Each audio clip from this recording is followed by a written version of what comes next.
এই যে আমি পেস্টটা বানিয়ে রেখেছিলাম, এটা আমি এর মধ্যে পুরো অ্যাড করে দিচ্ছি।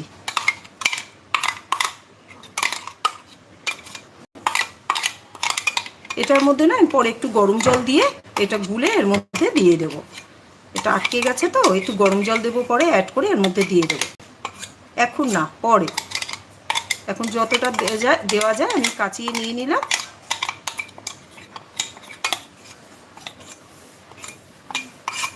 ঠিক আছে, এটা পরে আমি একটু গরম জল দিয়ে অ্যাড করে দেবো। এটা হয়ে গেল। এবার আমি এর মধ্যে দেবো টক দই।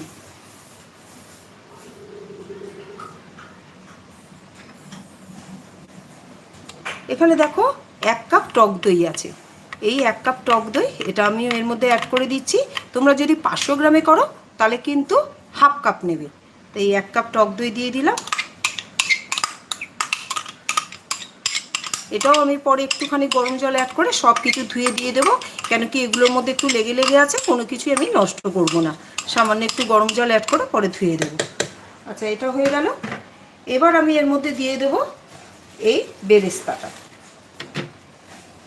এই বেরেস্তাটা দেখো কি সুন্দর হয়েছে, দেখেছো?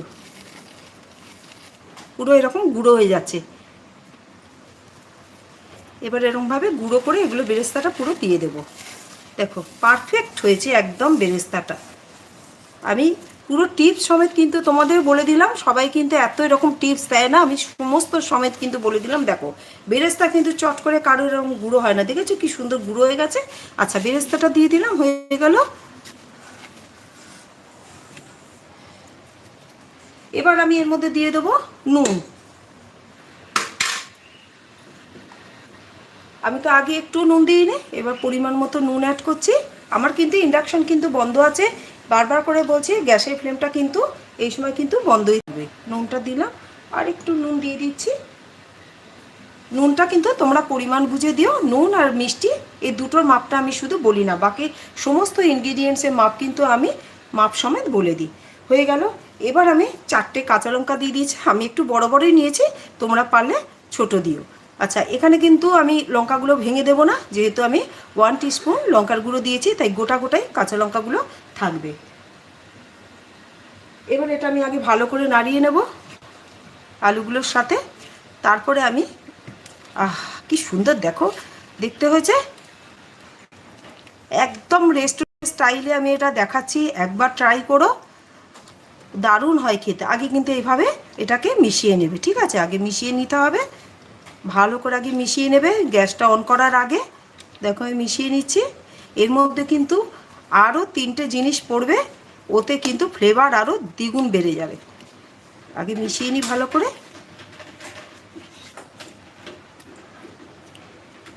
ভালো করে আগে মিশিয়ে নেবে। দেখো পুরো রেস্টুরেন্ট স্টাইল দেখাচ্ছি।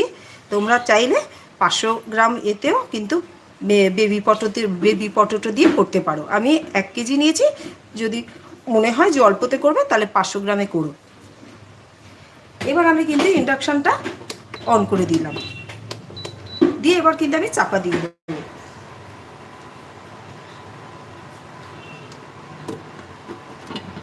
চাপা দিয়ে এটা একটুখানি দমে রাখবো।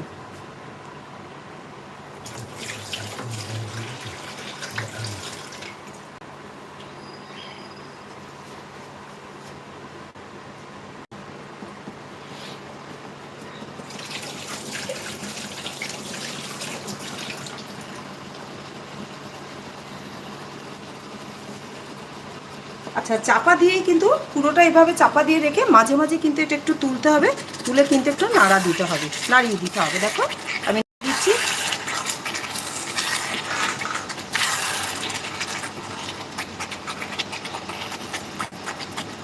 এর মধ্যে আরও 2টো জিনিস অ্যাড করব, আর শেষের দিকে আর একটা। এটা একটু হয়ে যায়। আমার এগুলোর মধ্যে লেগেছিল, এর মধ্যে একটু গরম জল দিয়ে আমি ধুয়ে নিচ্ছি।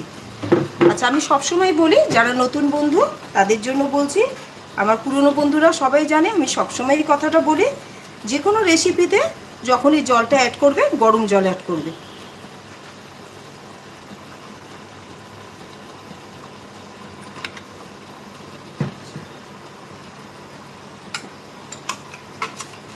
একটু হোক।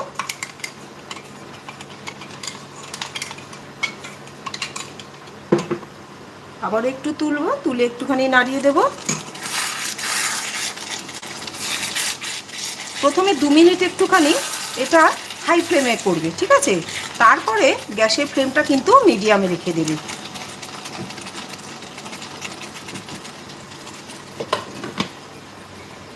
আমি এবার গ্যাসের ফ্লেমটা একটু কমিয়ে দিলাম, সরি ইন্ডাকশানের তাপমাত্রাটা একটু কমিয়ে দিলাম, বারবার গ্যাস বলছি তো মুখ দিয়ে তাই বেরিয়ে গেছে।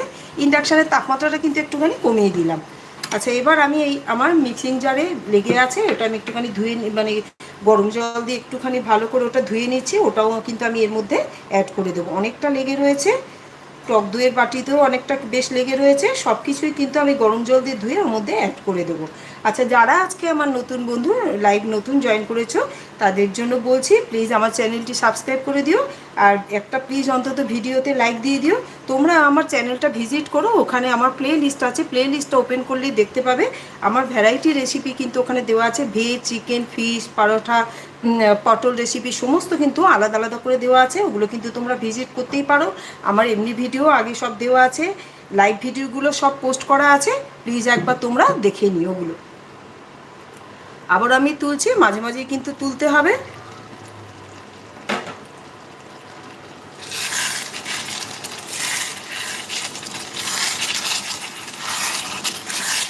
আচ্ছা, আলুগুলো বলা হয়নি, আলুগুলো যখন তোমরা কাটবে না, কেটে ধুয়ে কাঁটা চামচের সাহায্যে আলুগুলোর গায়ে ছোট ছোট করে ছিদ্র করে দেবে। তাহলে আলুগুলো তাড়াতাড়ি করে নরম হয়ে যাবে, আর আলুগুলোর মধ্যে সমস্ত এই যে মশলা ফ্লেভারগুলো কিন্তু ঢুকে যাবে। আবারও আমি চাপা দিয়ে দিচ্ছি। এটা একটু কিন্তু কমিয়ে কমিয়ে করতে হবে, একটু ধৈর্য নিয়ে এটা একটু করতে হবে। এটা একটু ভালো করে আগে হয়ে যাক, তারপরে আমি গরম জলটা অ্যাড করব। আমি 2টো দিন আমি কিন্তু লাইভে আসতে পারিনি আমার শরীর অসুস্থতার কারণে, না হলে কিন্তু আমি প্রতিদিন ঠিক সন্ধ্যে 7টার সময় কিন্তু লাইভে আসি নতুন নতুন রেসিপি নিয়ে।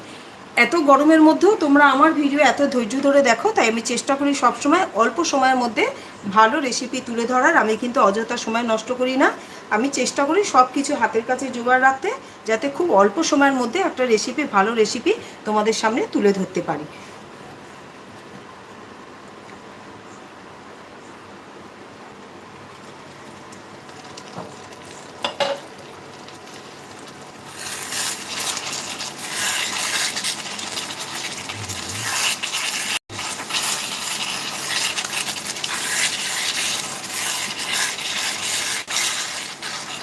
দেখো তেলটা উপর দিয়ে ভেসে উঠছে, এটা আরেকটু হবে, তারপরে কিন্তু আমি ওটা ধুয়ে গরম জলটা অ্যাড করব। এর মধ্যে কিন্তু খুব বেশি কিন্তু গরম জল যাবে না, এটার মধ্যে দিয়ে কিন্তু রেসিপিটা হবে। আমি যে টক দইটা দিয়েছি, তারপরে এই যে হাফ কাপ যে দুধ দিয়েছি, দুধ দিয়ে যে পেস্টটা বানিয়েছি না, ওটা দিয়েই কিন্তু হয়ে যাবে। কাজে এর মধ্যে জলের কিন্তু খুব একটা প্রয়োজন হয় না, খুব অল্প পরিমাণ জল কিন্তু এর মধ্যে অ্যাড করতে হবে, তাও গরম জল। আমি সবসময় বলি যে কোনো রেসিপিতেই যখনই জল অ্যাড করবে সবসময় কিন্তু গরম জলটা অ্যাড করবে, নাহলে কিন্তু এর কুকিং প্রসেসটা কিন্তু থেমে যায় ঠান্ডা জলটা অ্যাড করলে।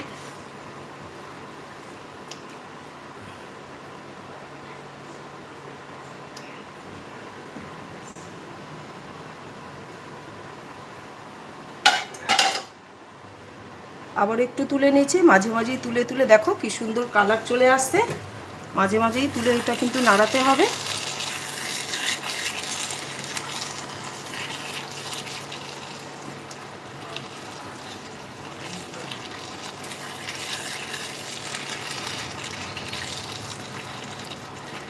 যখন দেখবে তেলটা এরকমভাবে উপর দিয়ে ভেসে উঠেছে, দেখো আমার যেরকম ভেসে উঠেছে, তখন কিন্তু এর মধ্যে গরম জলটা কিন্তু অ্যাড করে দেবে।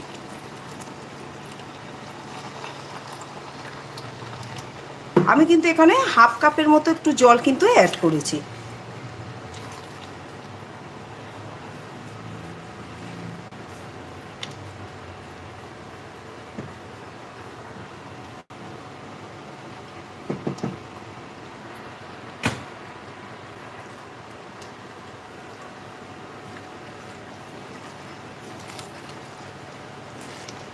এবার একটু চাপা দিয়ে দেবো আবার।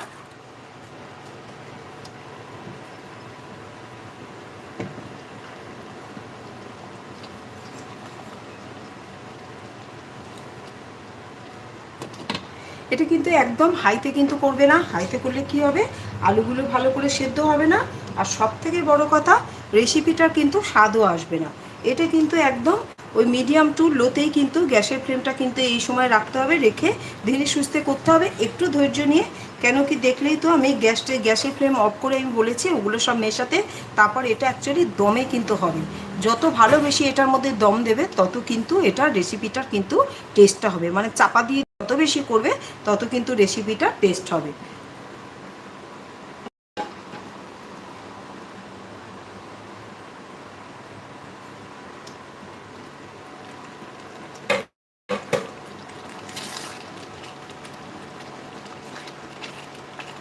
এটা আর একটু কিছুক্ষণ হোক, তারপর আর দুটো ইনগ্রিডিয়েন্টস আমি এর মধ্যে অ্যাড করব।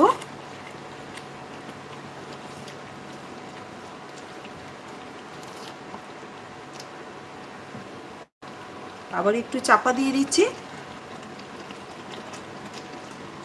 এটা কিন্তু চাপা দিয়ে দিয়েই করতে হবে, খুব বেশি হুড়ুড়ি করলে হবে না। আর তোমরা যদি মনে করো তাড়াতাড়ি করবার জন্য এই আলুগুলো সেদ্ধ করে নিয়ে তারপরে দেবে, তাহলে কিন্তু আবারও বলছি রেসিপিটার কিন্তু টেস্ট আসবে না। আলুগুলো কিন্তু একদম সেদ্ধ করবে না, আমি যে প্রসেসে দেখালাম ওইভাবেই কিন্তু করো।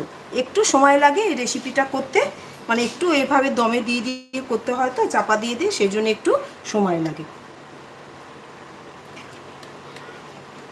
এরপর আমি কিন্তু একটু চিনি অ্যাড করব, যেহেতু 1 কাপ টক দই আছে তো সেই জন্য চিনিটা ব্যালেন্সের জন্য একটু অ্যাড করে দেব। আবারও বলছি জল কিন্তু বেশি দেওয়ার দরকার নেই, 1/2 কাপ মতো দিলেই কিন্তু এটা হয়ে যাবে।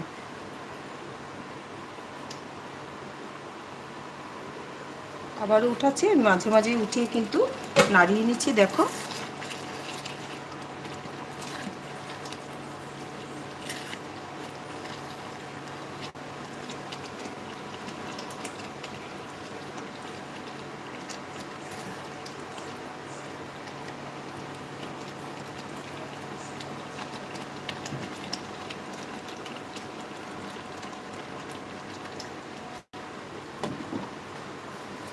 এবার আমি একটু কিন্তু মানে ইন্ডাকশানের তাপমাত্রাটা একটু বাড়িয়ে দিয়েছি। আমার কিন্তু লো টু মিডিয়ামের দিকে ছিল, এবার কিন্তু আমি ইন্ডাকশানের তাপমাত্রাটা মিডিয়ামে রাখলাম।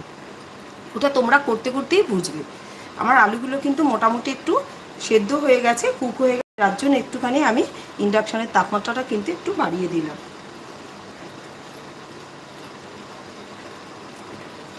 প্লিজ ভালো লাগলে আমার ভিডিওতে একটা অন্তত লাইক দিয়ে দিও, আর আমার চ্যানেলটা সাবস্ক্রাইব করে দিও। আমি প্রতিদিন ঠিক সন্ধ্যে 7টার সময় লাইভে আসি নতুন নতুন রেসিপি নিয়ে, আর আমি চেষ্টা করি খুব অল্প সময়ের মধ্যে একটা ভালো রেসিপি তোমাদের সামনে তুলে ধরা। আবার আমি তুলছি, মাঝে মাঝে কিন্তু তুলতে হবে, তুলে তুলে একটু নাড়িয়ে নিতে হবে। দেখো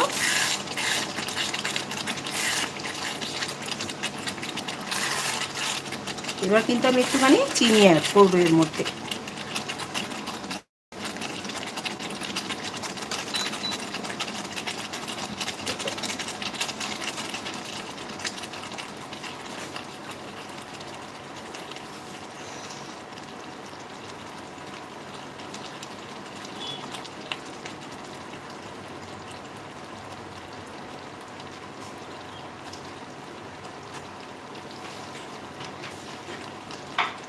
সামান্য একটুখানি চিনি অ্যাড করে দিচ্ছি। আমি নুন আর চিনি এই দুটোর পরিমাণটা কিন্তু বলি না, ওটা তোমরা তোমাদের প্রয়োজন অনুযায়ী কিন্তু অ্যাড করে দিও।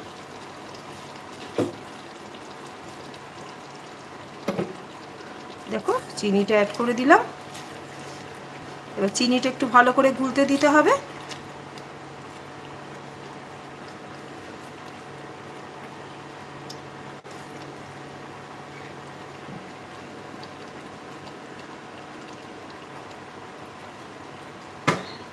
চিনিটা একটু ভালো করে গুলে যা। আচ্ছা, তারপরে আমি এর মধ্যে দেব যেটা বলছিলাম আর দুটো ইনগ্রিডিয়েন্টস। এখানে আমি 1/2 টিস্পুন মতো আমি মাখন মানে বাটার কিন্তু অ্যাড করব, 1/2 টিস্পুন।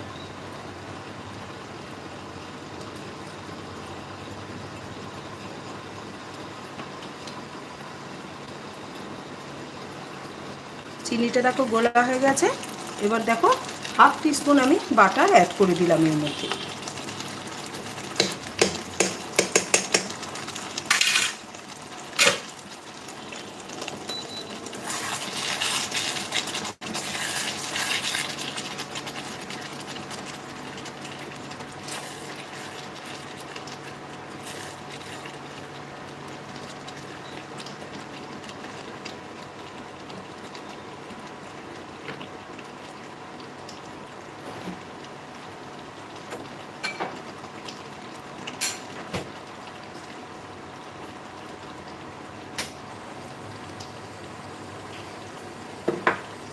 আচ্ছা, এবার আমি এর মধ্যে দিয়ে দিচ্ছি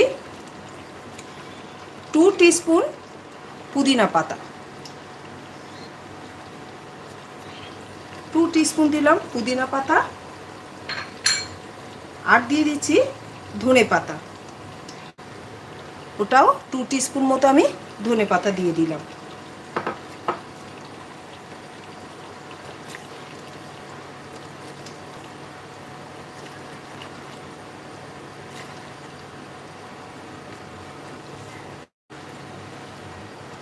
আচ্ছা, পুদিনা পাতা ধনে পাতা দেওয়ার পর আমি আরেকটা জিনিস এর মধ্যে অ্যাড করব, সেটা হলো স্যাফরন।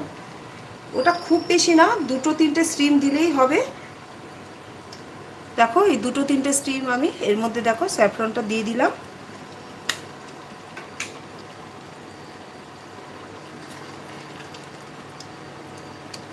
এই স্যাফরনটা দেওয়ার পর চাপা দিয়ে দিতে হবে, কিন্তু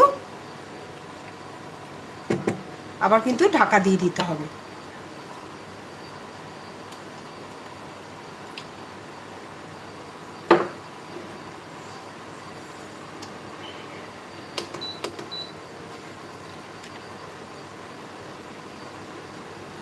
স্যাফরনটা দেওয়ার পর আরেকটুখানি চাপা দেবে, যাতে স্যাফরনের যে ফ্লেভারটা, যে কালারটা পুরোপুরি যাতে এর মধ্যে চলে আসে। গ্যাসের ফ্লেমটা কিন্তু তখন কিন্তু লো টু মিডিয়ামে কিন্তু রাখবে। আবারও আমি নিচ্ছি, দেখো কালারটা কিন্তু অলরেডি চলে এসেছে, দেখো কি সুন্দর দেখতে হয়েছে। এবার আমি এর মধ্যে দিয়ে দেব কাসুরি মেথি।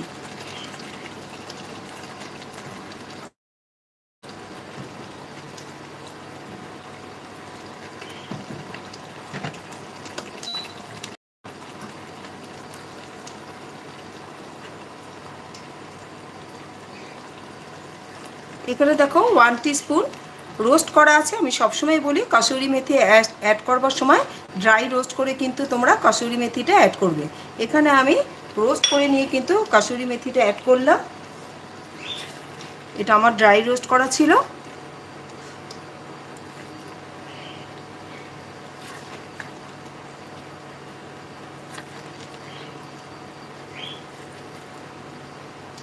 আচ্ছা, এখানে একটা কথা বলে রাখি, আমি এই যে পুদিনা পাতা আর কী বলে এই যে ধনে পাতাটা দিলাম, এটা যখন আমি প্রথম যে পেস্টটা করলাম টক দইয়ের সাথে, ওই তোমরা কিন্তু টক দইয়ের সাথে না, 1/2 কাপ দুধের সাথে যে আমি পেস্টটা করলাম, তোমরা কিন্তু চাইলে ওই পুদিনা পাতা আর ধনে পাতাটা কিন্তু ওটার সাথে নিয়েও কিন্তু একসাথে পেস্ট করে দিতে পারো।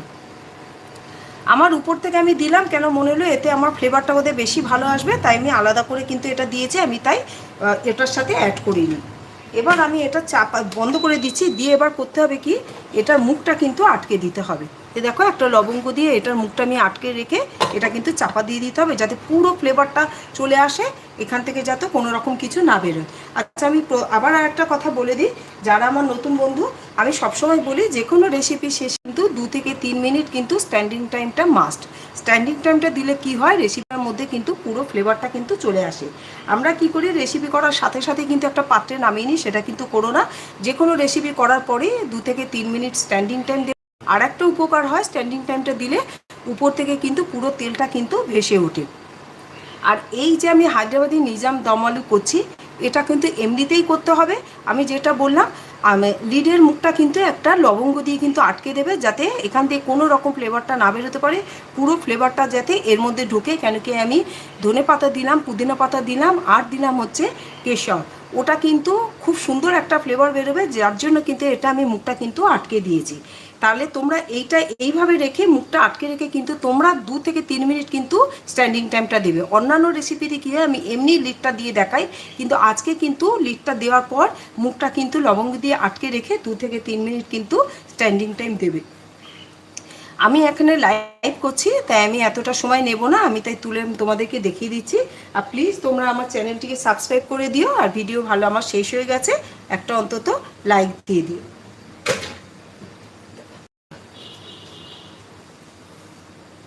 দেখো কি সুন্দর কালার এসছে, পুরো রেস্টুরেন্টের মতো এসছে। আমি তো পুরো রাখতে পারলাম না, আরও যদি রাখা যেত। এই যে তেলগুলো যে দেখছো উপর থেকে ভেসে উঠছে, এই তেল কিন্তু আরও উপর থেকে কিন্তু ভেসে উঠতো। আশা করি আজকের আমার এই রেসিপি হায়দ্রাবাদি নিজাম দম আলুটা তোমাদের খুবই ভালো লেগেছে। আর ভালো লাগলে প্লিজ প্লিজ আমার চ্যানেলটিকে সাবস্ক্রাইব করে দিও, আর একটা অন্তত লাইক দিয়ে দিও। আমি প্রতিদিন ঠিক সন্ধ্যে 7টার সময় লাইভে আসি। আমি আবার কাল নতুন রেসিপি নিয়ে লাইভে আসবো তোমাদের সামনে। তাহলে আজকের মতো আসি, টাটা।